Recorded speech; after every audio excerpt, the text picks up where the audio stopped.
নমস্কার বন্ধুরা, আমি অভিজিৎ। আজকে একটা বিষয় নিয়ে সবার সামনে আইছি। আর এই বিষয়টা হচ্ছে গিয়া, শুনবা আপনারা আমার লগে যে মানুষটা আছে, এই মানুষটার কিছু কথা আছে, এই কথাগুলা মানুষটা তুলিয়া ধরবো। বর্তমানে আমি রামকৃষ্ণগর আছি। আর এই মানুষটা আমার লগে যখন দেখা করছে, মানুষটার নাম হচ্ছে অলিউড। আমরা রামকৃষ্ণগর শহরের মানুষ। রামকৃষ্ণগর শহরের দলিবিল একটা পার্শ্ববর্তী গ্রাম আছে, এই গ্রামের মানুষ অলিউর অলিউর কি অলিউর রহমান। তো অলিউর রহমানের লগে আজকে একটা ঘটনা করছে। এই ঘটনা কি করছে, কিরকম করছে, এটা আমরা তুলিয়া ধরবো। আর অলিউর রহমানের কিছু কথা আছে, শুনবা। যদি পারোন সাহায্যটা করবা। অলিউর কি হয়েছে ঘটনা কইতো? আসলে আমি রামকৃষ্ণ পাঞ্জাব ব্যাংক থেকে টাকা 40 থেকে 50,000 টাকা উঠাইছি।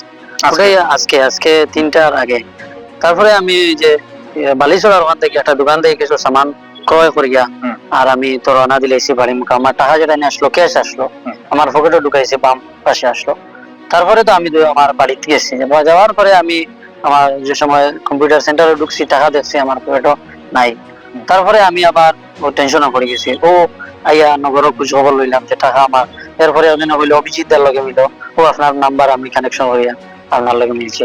আমার মানে অনুরোধ ওটাও থাকলো, কেউ যদি ইলা টাকা পাইয়া তখন বিনম্র অনুরোধ যে আমার লগে মিলার লাগে। আমার নাম্বার হইলো 6001912735। তো মানে এই টাকাটা কয়টার সময় মানে আছে? 3টা থেকে 3:30টার ভিতরে। আজকে আজকে আজকে হইলো তো উঠবান। আজকে মানে 3টা 3:30টার সময়। 3:30। আচ্ছা, তো মানে বালিচড়ার তাকিয়া মানে দলিবিল যাওয়ার পথে, হ্যাঁ, মানে রামকৃষ্ণগর হইয়া। রামকৃষ্ণনগর হইয়া। তো বন্ধুরা, মানে আপনারা যারা দেখলা এই ভিডিওটা, একটু শুনবা ভালো করিয়া। বালিচড়ার থেকে ধলিবিল যাওয়ার পথে রামকৃষ্ণনগর উত্তর সড়ক হইয়া, প্রধান সড়ক হইয়া এই মানুষটা যাওয়াত আছিল। তখন এই মানুষটার পকেট থেকে 40 থেকে 50,000 টাকা আছিল নগদ। এই টাকাটা হারিয়ে গেছে। কই যে পড়ছে মানুষটা কইতে পারেন না।